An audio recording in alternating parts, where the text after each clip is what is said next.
Bonsoir, je suis Guy Molin Noutama, expert en stratégie d'affaires et en intelligence artificielle. Nous allons pendant cet instant partager des connaissances sur ce que c'est que la culture et l'esprit d'entreprise et comment est-ce qu'on peut l'utiliser comme un levier de la performance. C'est le début d'une série d'enseignements que nous allons partager ensemble pendant une certaine période. Et l'objectif de cette formation en ligne est de permettre aux entreprises de se reconnecter à chaque instant sur le personnel pour une bonne vision. Donc nous allons aborder la notion de culture d'entreprise. Ensuite, nous allons voir ce que c'est que l'esprit d'équipe. Nous allons définir la performance et son impact sur les résultats organisationnels. Et nous allons également terminer avec des cas pratiques qui vont vous permettre, n'est-ce pas, de mieux maîtriser le concept et d'assumer dans les bonnes formes. Je suis diplômé ESSEC, 36 ans d'expérience professionnelle dans les entreprises nationales et multinationales. Aujourd'hui, je suis le directeur du cabinet EDK. Et EDK, c'est un cabinet d'expertise, n'est-ce pas, qui fait dans l'information, la formation et l'accompagnement des personnes et des entreprises. Nous voulons amener les entreprises et les particuliers à être des leaders dans leur secteur d'activité. Et je suis coach formateur depuis 2016. Donc, j'ai suivi des cours de coaching à partir du Cameroun vers l'Angleterre. Aujourd'hui, j'ai LCC, donc je sais coacher. Je peux former des gens au coaching. Je peux accompagner des personnes sur des critères bien définis. Et je suis aussi chevalier du mérite camerounais par la qualité de travail que j'ai eu à offrir à mon pays pendant des années et pendant des siècles. Comme je disais tantôt, le cabinet EDK a pour mission essentielle de transformer les personnes et les entreprises en leaders. Notre objectif est de développer le capital humain et les compétences des uns et des autres. Nous prenons l'innovation, l'excellence et la confiance. Au cours de cette session, on va voir en introduction les objectifs et la présentation. Ensuite, le contenu théorique, c'est-à-dire que culture, esprit d'entreprise, performance. Nous allons également avoir des échanges si possible, mais là, ça ne peut se faire que lorsque nous sommes en intervention sur le site dans les entreprises. Il y a des échanges interactifs, des réunions de groupe, des groupes d'équipe, au cours desquels on teste les concepts qu'on s'est dit, on échange, on discute, n'est-ce pas, et on prend des résolutions en regardant dans le fond comment est-ce que l'entreprise ou bien la personne peut arrêter un plan d'action de façon efficace, de façon pertinente, n'est-ce pas, pour croître, pour se développer. Et après, nous essayons d'accompagner. Au cours de cette formation, comme je l'ai dit tantôt, il s'agira de comprendre la culture d'entreprise, c'est-à-dire quel est son rôle dans la performance collective. Il s'agit également d'identifier les composantes, quels sont les éléments clés de l'esprit d'équipe, et de voir quelles sont les actions qu'on peut développer pour renforcer la culture et la collaboration. Et enfin, l'objectif est de favoriser l'excellence, de cultiver au sein des équipes un engagement permanent, perpétuel, productif, qui permet à l'individu et à l'organisation de croître de façon homogène. La culture d'entreprise, c'est l'ensemble des valeurs, des croyances et des pratiques qui influencent les interactions et les décisions. Elle est très importante dans une entreprise parce qu'elle crée un environnement cohérent, Elle renforce l'engagement et l'appartenance et aligne les actions avec les objectifs stratégiques. Les composantes clés de la culture d'entreprise sont ces valeurs. Et parmi ces valeurs, on évoque l'intégrité, l'innovation et le respect. Les valeurs peuvent changer en fonction des organisations et en fonction des personnes.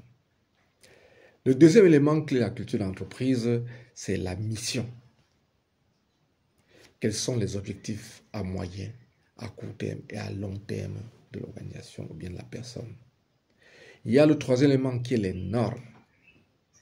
Quelles sont les règles informelles qui régissent les interactions? Les uns et les autres doivent les connaître pour pouvoir les mettre en application. Et le quatrième élément, il y a les rituels. Quelles sont les célébrations? Quelles sont les traditions qui renforcent l'unité? Voilà les 4 éléments clés, composants clés de la culture d'entreprise. Il y a la valeur, la mission, les normes et les rituels. Et les employés doivent pouvoir partager cela en temps réel et en temps utile pour se donner la chance d'avoir de très bons résultats. L'esprit d'équipe, quant à lui, est la capacité à travailler ensemble efficacement et d'obtenir en toute synergie des résultats supérieurs aux efforts individuels. L'esprit d'équipe suppose la collaboration permanente qui stimule de nouvelles idées et renforce la capacité d'innovation de l'organisation. Et dans la notion d'esprit d'équipe, on fait appel à la notion de la résilience. Comment est-ce que l'équipe réagit face aux défis? Voilà un peu la notion d'esprit d'équipe. Quels sont les éléments constitutifs de l'esprit d'équipe? Vous avez la communication ouverte.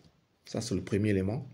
Que les échanges d'idées, les traditions qui est échange d'idées et de feedback. Il y a la confiance mutuelle. Les membres doivent se soutenir et se respecter. Il y a le respect des rôles. Chacun doit pouvoir jouer au poste et comprendre son impact et sa contribution marginale au fonctionnement de l'organisation. Et il y a l'alignement aux objectifs de l'organisation. C'est-à-dire que les objectifs personnels doivent être en adéquation avec les objectifs collectifs. Ça, c'est les éléments clés qui rentrent dans la notion d'esprit d'équipe.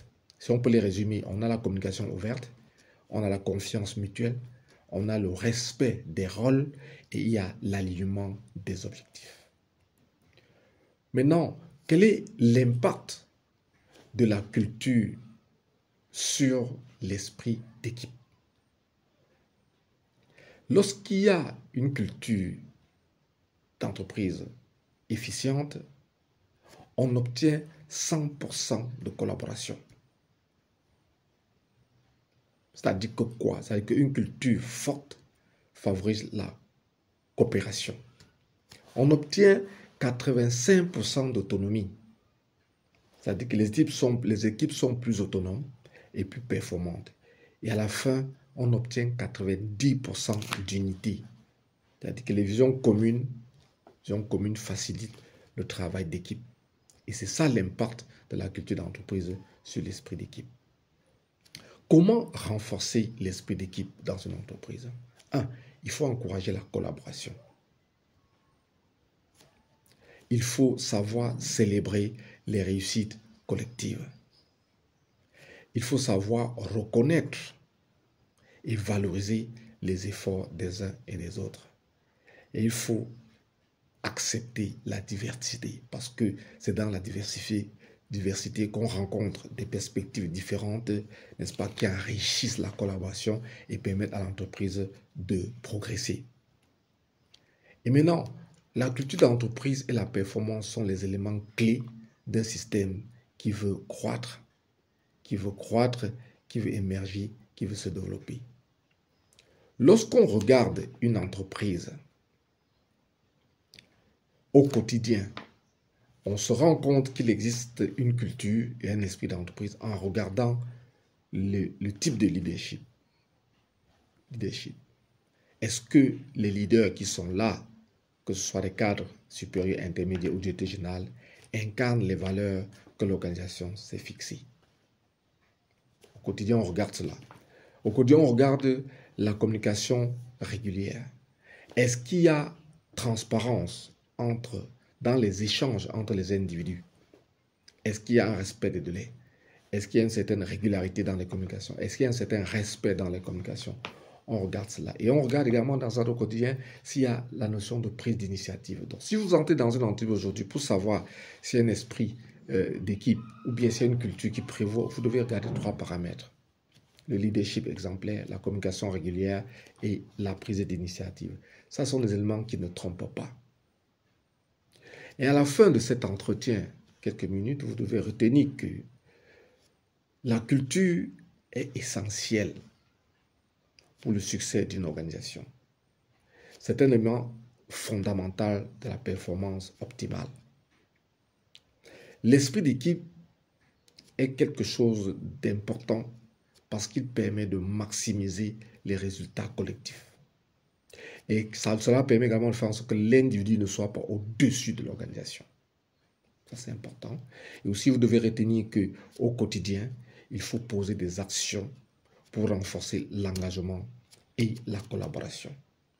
Et enfin, on doit constamment rechercher la collaboration vraie.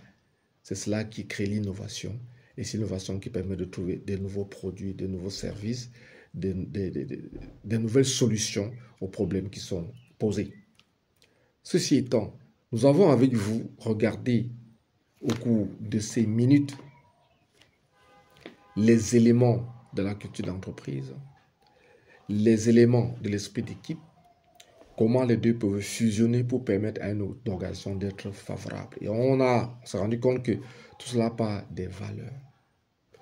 Maintenant, cet enseignement ayant été fait pour vous ce soir, vous devez certainement en tirer le maximum de profit et chercher à appliquer. Parce que la culture d'entreprise et l'esprit d'équipe forte donnent nécessairement de très bons résultats. Je vous ai expliqué le pourcentage de collaboration, 100% de collaboration, 85% d'autonomie en termes d'équipe de travail et le renforcement d'unité à 80%. Fort de ces éléments, tout ce que nous pouvons demander à nos auditeurs qui sont des chefs d'entreprise, de comprendre que la culture d'entreprise, c'est quelque chose qu'on bâtit au quotidien. Lorsqu'ils ont compris qu'à l'intérieur de l'organisation, il doit avoir un esprit fort, il doit avoir des valeurs, des rituels et des missions partagées, je pense que la performance ne sera pas loin. Et aujourd'hui, il est question pour nous, à travers cet enseignement de quelques minutes, de susciter en eux, c'est-à-dire les chefs d'entreprise, le besoin de nous commettre pour évaluer le niveau de culture et d'esprit dans l'organisation et apporter des améliorations pour leur permettre, n'est-ce pas, d'avoir des meilleurs standards, de très bons standards pour croître. Parce qu'il s'agit aujourd'hui, avec l'ouverture des marchés, de se donner des valeurs intrinsèques, personnelles, pour pouvoir grandir, pour pouvoir prospérer. Et nous, dans notre mission d'accompagnement, nous allons partager des enseignements comme ça pour sensibiliser les entreprises à intégrer les éléments forts. Et aujourd'hui, nous avons un pays, la Chine par exemple, qui est le leader mondial en matière de commerce et des affaires. C'est parce qu'ils ont des cultures, ils ont des valeurs fortes. Ils savent quelles sont leurs missions. Ils ont des normes de services, de qualité, de relations. Et ils ont des rituels qu'ils pratiquent. Il s'agit chez nous, dans nos entreprises, d'appliquer les mêmes méthodes pour avoir certainement de mêmes résultats. Je vous remercie longuement pour avoir passé ces 20 minutes à m'écouter.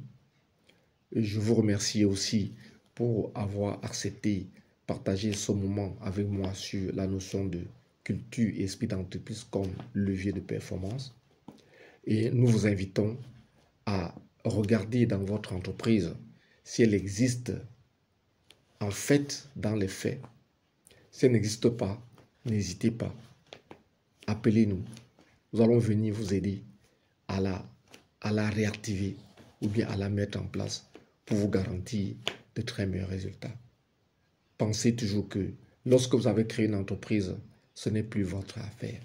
C'est l'affaire de 2, 3, 4, 5 personnes. Et comme un chef d'entreprise me disait la dernière fois, lorsqu'il a créé son entreprise, ce n'est plus pour lui.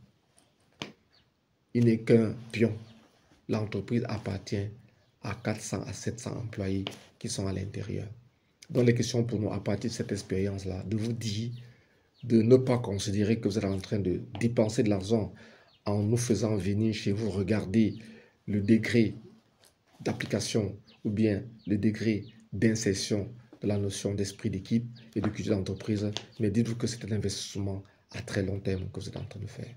Sur ce, nous vous remercions infiniment. Nous exprimons notre gratitude pour avoir suivi cet enseignement.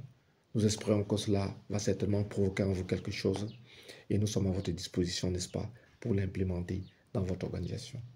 Nous allons comme ça faire une série d'enseignements pendant un certain temps pour vous permettre de prendre conscience de certaines notions importantes qui peuvent vous permettre d'être compétitif et très productif dans le cadre de l'amélioration, n'est-ce pas, des conditions de travail, des conditions de vie, des conditions d'organisation et amener les entreprises à croître davantage. Parce qu'il y a quelque chose à faire au niveau des entreprises, c'est de faire comme on fait sur le plan sportif, c'est de travailler le mindset. De travailler le mindset individuel et de travailler le mindset collectif pour une cohésion et une croissance continue et partagée. À très bientôt. Merci.